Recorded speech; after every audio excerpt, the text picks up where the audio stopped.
Hi, my name is Valerie Thomason Gear, and this is my case study about parental apathy for my school and community class. First off, we need to start with what do we know? We know the principal doesn't really believe in parental involvement. No, they have little involvement in this building, and he's okay with that. He said, you know what, let's just leave it the way it is. We don't have a PTO or a PTA that is involved in the school. The assistant principal has come in and she wants to form some sort of parental involvement group with a little resistance from the current administration. After some talking with him, they finally hold a meeting, but it has very little publicity. They make an announcement over the intercom system, and that's it. No real awareness getting out to parents that they're even holding this meeting. What do we need to know? I want to know, why was PTO or the PTA ended? They said in the past there had been one. Why is there not one currently? And who has the principal spoken to? He says, well, I've talked to people and they say they don't want to be involved. Well, who is he talking to that says they don't want to be involved? Is it a real example of all the parents, or is it just certain parents that he's spoken to? What other medias does the school use? They made an announcement. Do they have a school website they could have posted to? A newspaper that they usually go through to get information out? What other ways could this meeting have been announced to the public?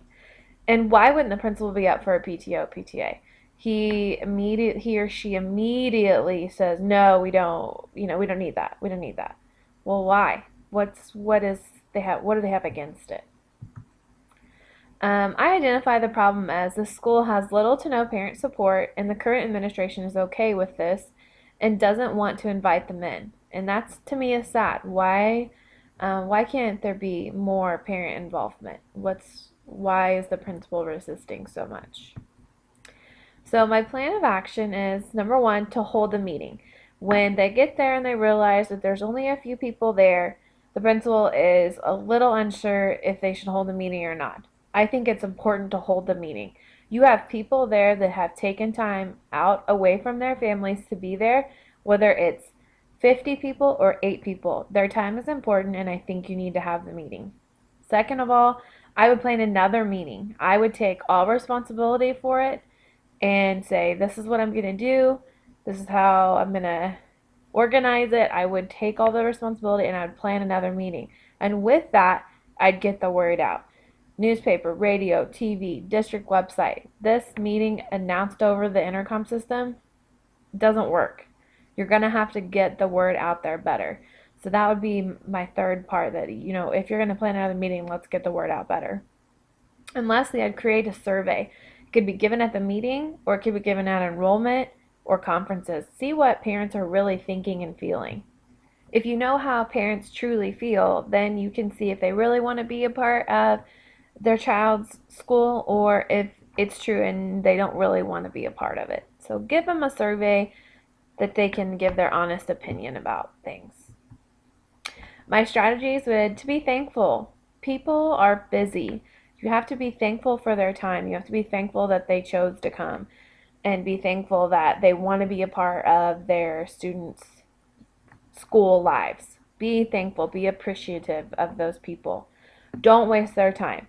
Don't talk about stuff that they can't have any input in or don't have any control over. Talk about things that they can be a part of. Don't waste their time talking about things that don't matter to them. Make them feel wanted. Everybody wants to feel wanted, including parents. Make them feel wanted in the school building. And provide childcare. If you provide childcare, you're going to have a lot more attendance at meetings like this. Provide childcare so everybody has a chance to attend. There's always young schoolgirls that need help, need extra money. Maybe it's a group or a club needs money, fundraising money for a trip or something. You can pay them. Doesn't have to be a lot, to come and help with childcare. Take the kids to a gym, play a game, babysit, whatever you want to call it. Provide childcare. What is best for students? Parent support is best for students. We all know this. Parents need to be involved in their child's lives. I believe that all sharing a vision for learning is important too. This is one of our standards. Is everyone buying into what we're doing?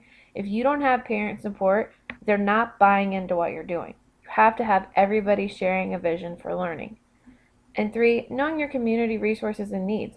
If you have a community with a lot of young children, childcare is a need. Know your community. What other resources can you bring in? Maybe you have someone who owns a business around town that will donate snacks. Or maybe you have someone that doesn't have children in the school but is actively wanting to become a part of it because they soon will be. Get your community involved. Those are resources that you're not going to reach if you just put it over the intercom. Get the word out there so you can have your community all involved.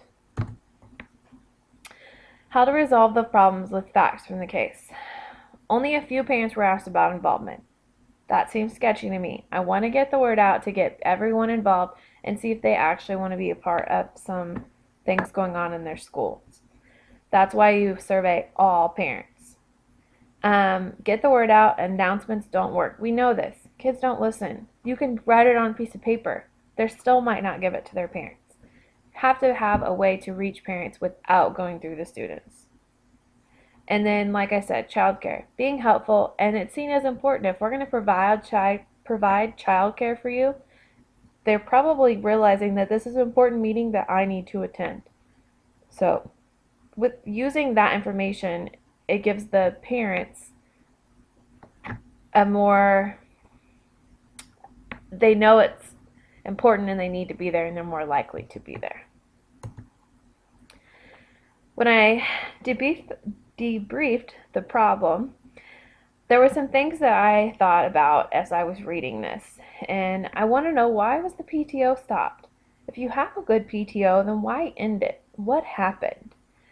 I thought this is very similar to what I would have done coming into a building. I'm one of those people that sees a problem and it's like, hey, how can we fix this? So I was glad that the problem was being addressed.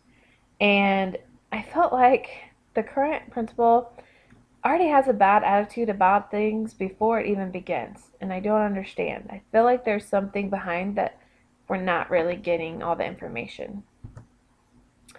I felt very suspicious for that reason. Felt like there was some other information that was not provided. I felt sad for the students. They're being deprived this opportunity for their parents to be involved in their education. And I felt determined to make a plan to get parents involved. How can we get parents involved? That is our ultimate goal. What do we need to do? Some things I value after reading this. I value our school's PTO. They are always there to help when we need them. We have a great PTO in our district, and I'm very thankful for that. I value our good communication with parents. We have almost 100% in conferences, and that's not usual at a middle school conference. So I value that we have that communication with parents. And I also value the fact that they saw a problem and they wanted to address it right away. I think that's important. If we see a problem, let's get it addressed and let's try to fix it. Some all unresolved issues. Again, what happened to the PTO? Why isn't there a parent involvement group? Why is the principal so negative? What happened? Why does he not want parents involved? He's obviously been burned in the past. And why try when he really didn't mean it? What was the point in the meeting if you're going to make this quick little 10-second announcement over the intercom when you know probably half of them aren't going to tell their parents anyway? Was it just to get the assistant principal off his back and say, hey, we tried and it didn't work out? Or what? Like, why even try? When I think about Standard 4 and how I address these parts, first it was collaborating with families in the community, getting the word out there to get all involved. That's a way of collaborating with them. Get them involved in the meeting and involved in all the different aspects that you can. Childcare to make it easier for people to attend. And then the survey. This is an anonymous feedback for people to share what they are really thinking and feeling. Next, it was responding to diverse needs and interests of the community. You have to know your community. You have to know what they are interested in, what they do, and what they need. So I think by offering another meeting, you could allow for better timing for people, give them plenty of time in advance so they can plan for this, offer the childcare for more parents to be able to come, and then start using the multiple media sources to reach more people. Like I said, you got to know people in your community probably watch the television, they probably listen to the radio. Most probably aren't going to hear from their kids about an announcement made over the intercom.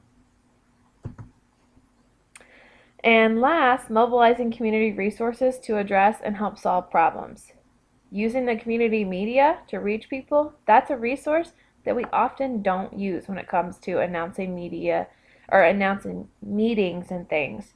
We don't usually put it on the radio or put it on the television. Why not? It's a great way to reach people and they're going to get the message without relying on the students to do it for us. Um, with help from the community, you can provide childcare. It doesn't always have to be a student in your class. Maybe a local daycare is willing to extend hours for people. Maybe you can work out some deals with, like I said, local stores to donate snacks for this childcare. There's lots of different things you can work towards, but you have to know the community and the people that you serve. And hopefully, in the end, you would create a PTO or PTA or some type of parent involvement group to help get parents involved in their students' education. That's your ultimate goal here. Got to get an involvement. You got to reach parents. But the one thing, you got to go to them.